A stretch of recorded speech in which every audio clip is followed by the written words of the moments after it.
I said, by the time I'm 30, I'm going to marry. So I was going to use my 20s to live like a vagabond. God forgive me. Anyway, you are forgiving me. So I was going to use my 20s to do anyhow. And then when I was about 28, 29, I would find the person that I wanted to settle down with. And at 30, I would marry. I would use 2 years to enjoy with my wife. Then I'll have children, and then we keep it moving. But God had other plans.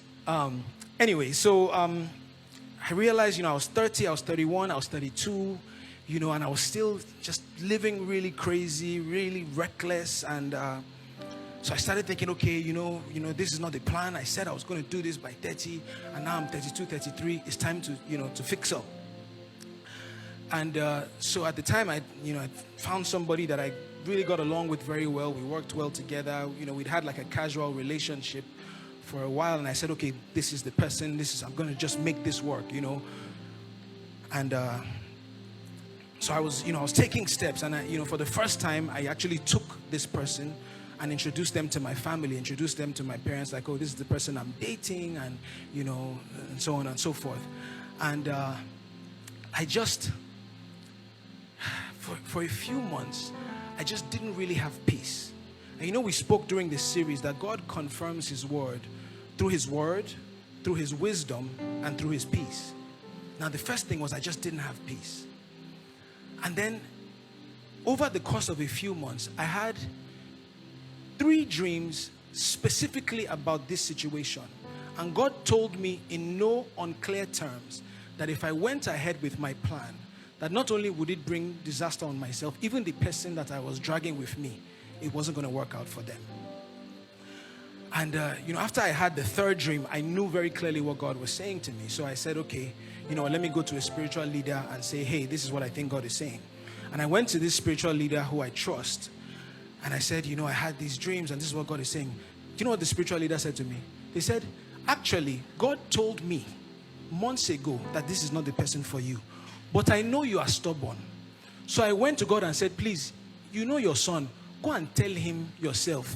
Because if I go and tell Banky this, he will marry the girl next week just to prove a point that nobody can tell him what to do. So at this point, I knew what God was saying. So I kind of ended that relationship. And, for the next year or 2, I was just focusing on work, focusing on trying to be a better person, focusing on just trying to develop and fix my life. And I started going to church very regularly. I started going to TPH. Shout out to people that are here from the Dome. And, so I'm hearing PT preach and it's building my faith. And, I'm just trying to be a better person, a better child of God. And I had directed a TV commercial for a company, and they were doing a launch event at Oriental Hotel. And I was doing an interview on the red carpet. And I just, I'm talking into the camera like this. And then I just saw the most beautiful sight I'd ever seen in my life. Just walking by me. When you're talking and you're just like,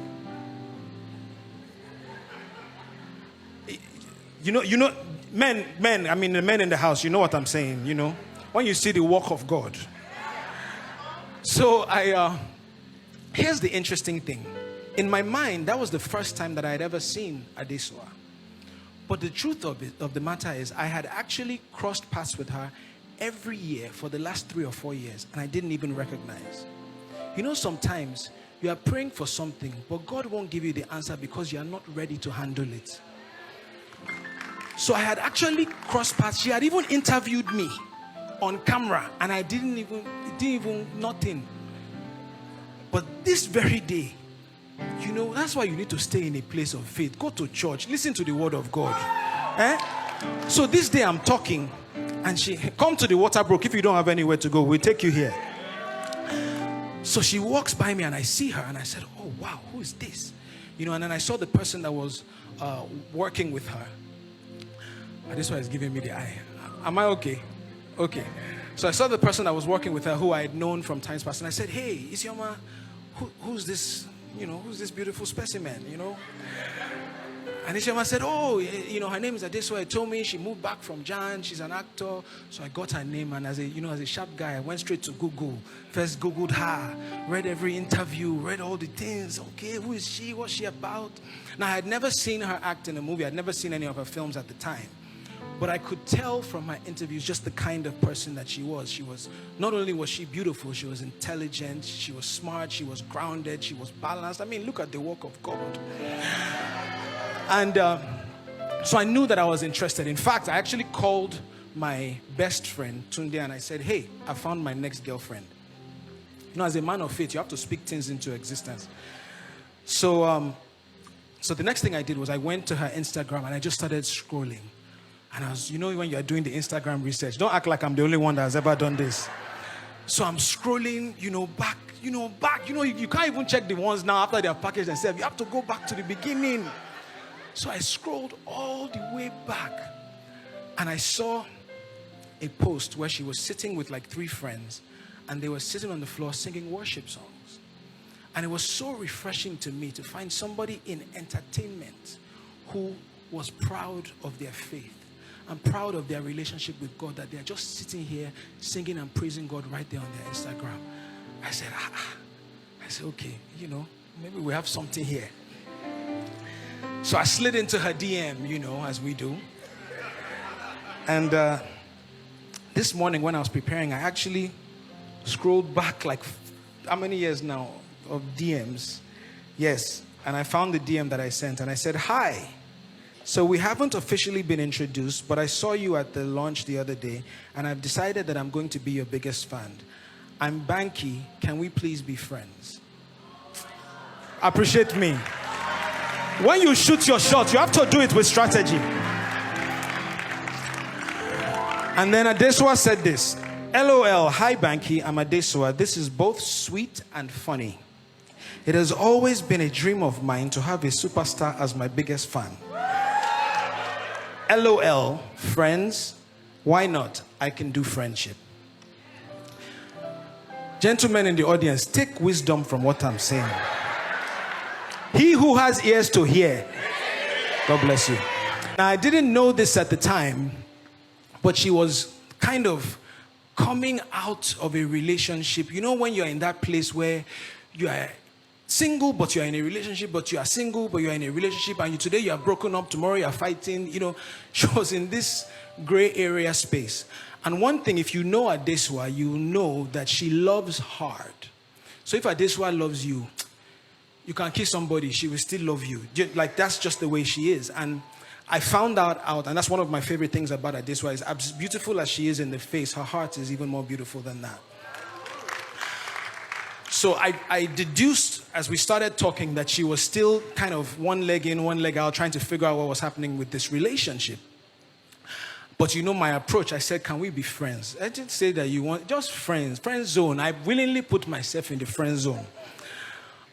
But the interesting thing is that, when God starts to work, right? So we became friends, and then we quickly became the best of friends. We would talk every day for hours. Like, just talking. Now, we're not dating, because we were both semi-public faces. We can't even go out to a lot of places together so that, the Insta blogs and Linda Ikeji's of the world don't pieces your matter before you have even figured it out. So we couldn't even go out that much. So we would just spend every day talking.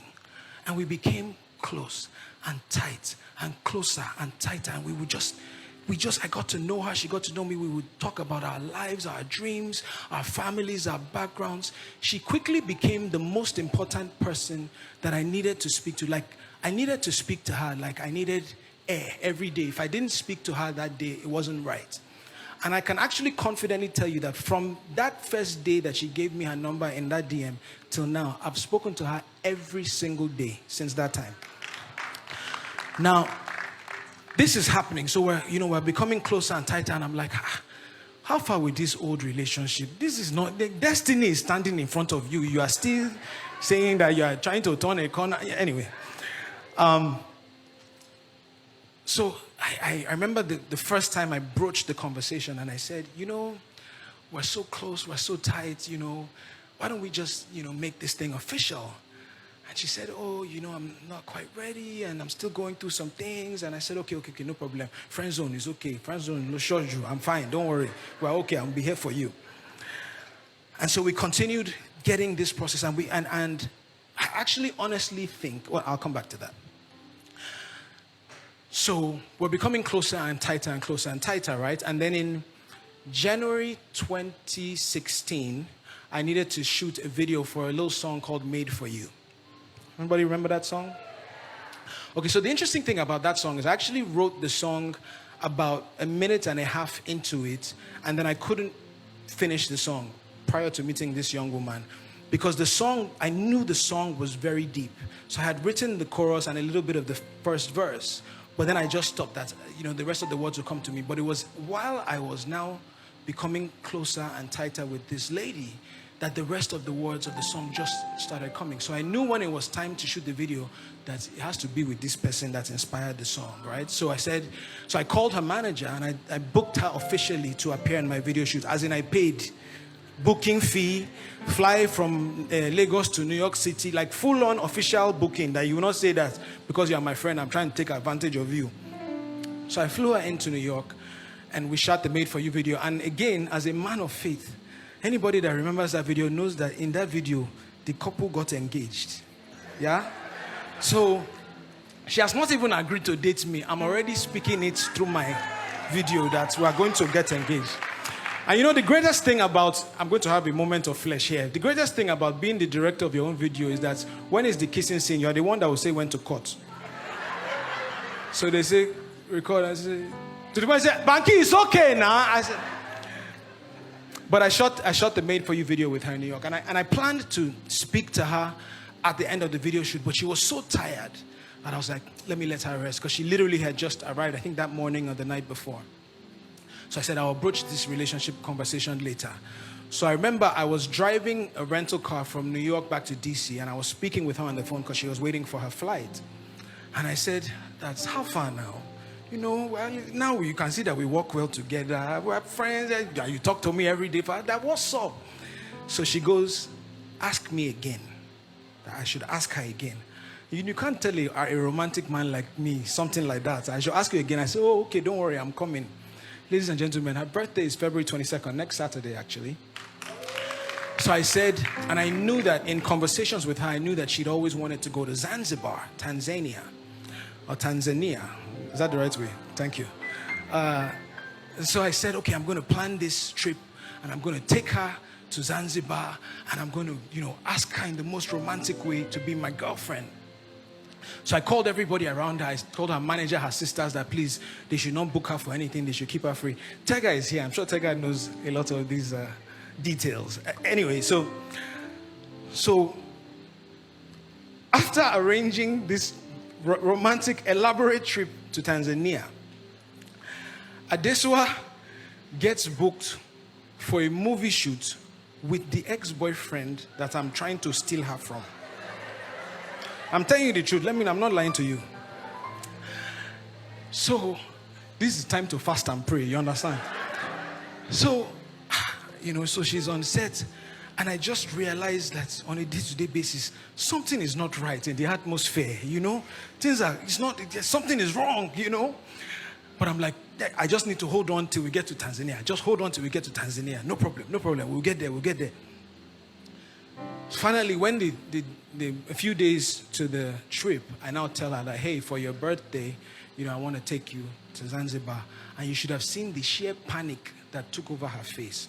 Because now she was really confused. She was struggling. She didn't want to go. She was nervous. And I don't spend money. You know how it is. Now, She said, my mom is coming into town. I can't go. I said, give me your mother's number. I will ask your mother myself. Don't worry. And I think it's important to say this. We had, in our conversations, we had decided that we were going to do things the God way, right? So when I spoke to her mom, I said, Ma, I'm not taking your daughter to Tanzania to have sex with her. I'm taking your daughter to Tanzania because I really care about her and I really want to be with her, and I just want to get away, in a very respectful way, so that the mom too will know that I'm not just, a useless guy. Even though I have been a useless guy at certain times in my life, but God had changed that. Amen.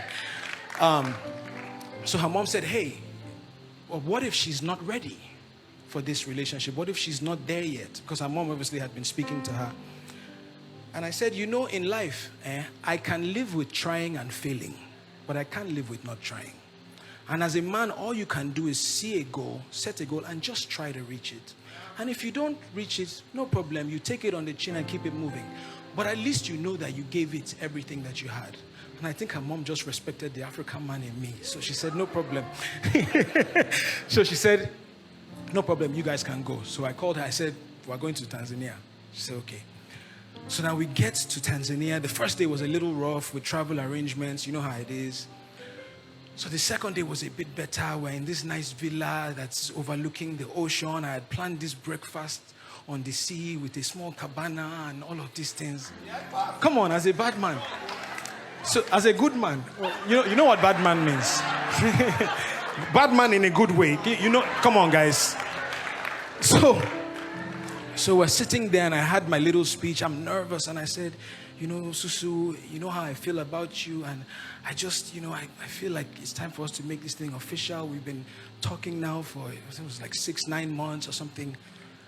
And I said, you know, will you please do me the honor of being my girlfriend? And Adeswa said, I'm still not ready. See, you people don't, it's men that will understand what I'm saying. Gentlemen, you have spent money. Listen, Pastor Bless, you have Zanzibar, 2 flights plus travel by road, cabana on the sea, and they say they are still not ready. This is somebody that you have been, that said, ask me again. No, let me just remind you. That thing hit me like a ton of bricks. I said, I was you know when your head is like, you know that meme where smoke is coming out from your head. I'm sitting there on the seat. That what first, let me just. I'm going to tell you the truth. I said, okay, no problem. Thank you so much. We finished the breakfast. I took a 3.5-hour walk. I literally walked. There were 3 resorts joined. I walked the length and breadth of them, drinking alcohol every step of the way. You know when you're just listening to depressing songs, just writing terrible lyrics. I was really like I was completely heartbroken. Anyway, so Zanzibar comes to, the trip comes to an end. It was very awkward. It was difficult for both of us because we still had one more day. But we get back, and at this point, I just felt like, you know what? I've asked this girl 2 times. She doesn't want to do that. Maybe this is karma for all the girls' hearts that me have broken. So maybe this is God's way of punishing me in return, that let me kuku accept my punishment. But what I knew was that I couldn't, at the time, I just felt like I couldn't handle being her friend anymore. I couldn't have this day-to-day, you are my best friend conversation. Like, if you don't want to date me, kuku, let me go back and find who wants to date me. So I had a conversation with her when we got back to Lagos, and I said, hey, I can't really do this best friend, close friend thing anymore. I've tried twice and you're not ready, and I understand that and I respect it, but for my own sanity and for my own sake, I need to cut this off. So I did, and I said we were going to stop talking, and that was it. But that's why it's good to have a relationship with God. So, I'm now just going back out, looking for who to take out, and God just kept working on my heart. And he said, listen, all of your life, you've been searching for the kind of connection that you found with this girl. So don't throw it all away because she's just not ready. She's just not ready. Just don't lose a friend over the fact that you can't have the relationship that you want. So I called her back and I said, no. Oh, actually, no. Let me give you credits where credits is due. So my birthday came up. And obviously she was going through a lot because she felt like she had lost her best friend. So she did this. It was my 35th birthday. So she did this. Meanwhile, we'd not been speaking for a couple of weeks. She did this really sweet thing. She did like 35 things that I love about you. She got me a few different cakes. She said she couldn't afford to buy me a car, so she bought me a little model Ferrari sports car. Just things that would not be making you do any. I said, what do you want from me, this woman? You don't. So, but then God started working on my heart, and that's really what inspired it. So I called her back. I said, you know what? We kuku said we were going to be friends. Let's just be friends again. Now, this second round of friendship, I didn't think that we could be closer than we were before, but we were even closer this time around. And it was the most difficult thing for me because by now, I knew for sure, for certain, that Adeswa was my destiny. I knew it. When people tell you that when you find the one, you'll know. this was that moment for me. I knew, I felt like God had told me. I had a peace about being with her. I just knew that she was the one for me. But she couldn't really see it. And I remember one day I knelt down and I prayed and I said, God, you know how much I love this woman. You know how much I want to be with her. I said, she can't see it. So as you have told me, tell her yourself. And that's why I tell single people, don't go and tell somebody, God said you should be my wife. Or God said you should be my husband. If anybody comes and tell you that, say, thank you. Let me go. We're all children of God. So if God spoke to you, then he can speak to your wife. So I told God, I said, for this thing to work, I said, first of all, I am never going to ask Adeswa to date me again. Never. I'm her friend though, but you see this, will you be my lover? I'm never gonna ask you. I told God, I said, you have to, if you want us to be together, go and tell her. So I left it at that. Now we're tight, we're close, we're speaking every day. In fact, in hindsight, these were the best times because we spent so much time building a real friendship. And it's important that the person that you end up with is your best friend. It should be the person that you can tell anything. It should be the first person that you want to talk to about anything that's going on. So we're getting close and I said, Lord, I'm not going to tell her nothing. I said, we're just going to be in this friend zone. Then I got a call one day, shout out to Kemi Adetiba, and she said, hey, Mo Abudu is doing this film called The Wedding Party. I want to send you the script. Do you want to come and audition? And I said, yeah, because Kemi and I had been talking about going into movies all of our years and music videos. So I said, okay, I'll go and audition. So she gave me the script and I started preparing for my audition. And I get there and there were a lot of actors, a lot of people who obviously had a lot more experience than me. But I auditioned and they gave me a callback. They said, oh, we want you to come for a second callback. I now found out that they had also called her to audition. So we're both auditioning and we go through the rounds of auditions and then they now start pairing you. So they'll take you and pair you with 3 ladies, take each lady, pair them with 3 guys just to see who had the best chemistry. Now, of course, you want to talk about chemistry. I've been talking to this person for like a year, every single day. So the chemistry was, hello, ladies and gentlemen, it was off the charts. So they go through all the audition process and they say, everybody is really good, but there's something here. They now called me. They said, oh, who did you feel? I said, well, everybody was good, but I felt like there was something special with Adeswa. They said, yes, everybody in the room was even saying that maybe you guys should even be dating or something. Like there was just something, you have to put things in the atmosphere. So they gave both of us the roles. Now, the way God will have it, we were now on the same movie set for like a month, staying in the same hotel. They said, oh, so sorry, you can come from home if you don't want to stay there. I said, don't worry, I will stay in the hotel. It's okay.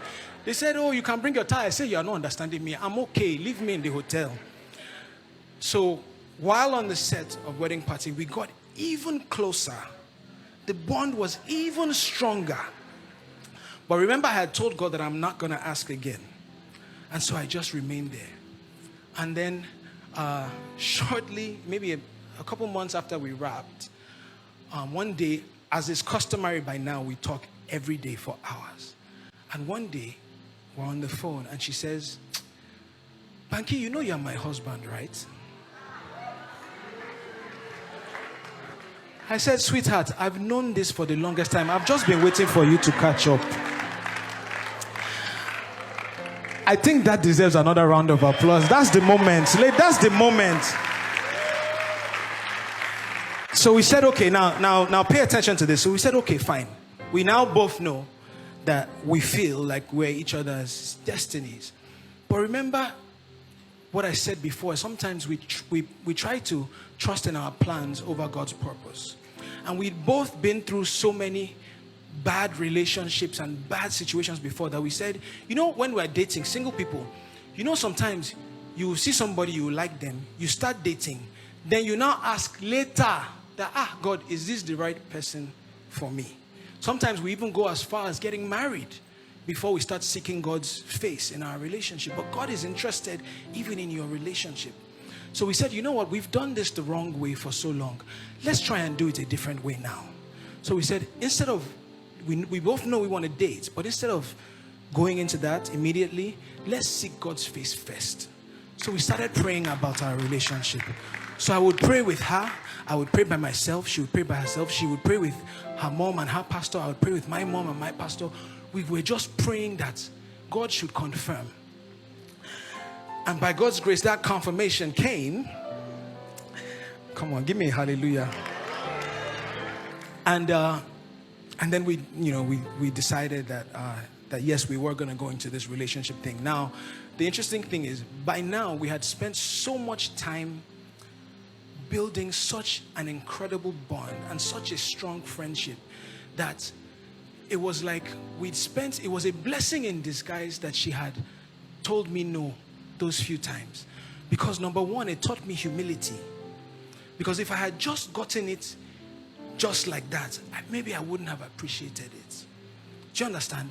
It taught me to humble myself. It taught me to chase. It taught me to desire. It built my faith in God. It built my relationship in God. It forced me to the place where I couldn't do it on my own. And I had to go and tell God that, okay, I want it, but I don't know how to do it. Please help me. And that's what this is all about. Now, we're now at the stage where we're talking about learning to listen. And I can tell you confidently that I heard God as regards this relationship. I'm not saying that we are perfect. As she told you before, and as I told you, we've both struggled, we've both been works in progress. There are things that God has to work. When we did our first marriage counseling, Pastor Nkoyo, Mrs. Nkoyo, the first day of marriage counseling, premarital counseling, she goes, oh, what do you want in a wife? And I said, I want her to be like this and that, and God-fearing, and to be, And she said, okay, what do you want in a husband? I said, oh, I want this and that. And then she said, okay, here's the thing. Neither of you, throw that out the door, because neither of you are what you described. And marriage is the process of submitting to God. And nobody is perfect, but you can be perfect for each other if you involve God in the conversation. If you make him a part of that relationship and allow him to work on both of you, and then it's a step-by-step process. It's a journey. Till today, he's still working on me. Till today, he's still working on her. Till today, he's still working on our relationship. But here's the thing. We heard God. We listened to God. We heard with humility. We heard with obedience. And that's the point of today's message. Hear with humility and hear with obedience.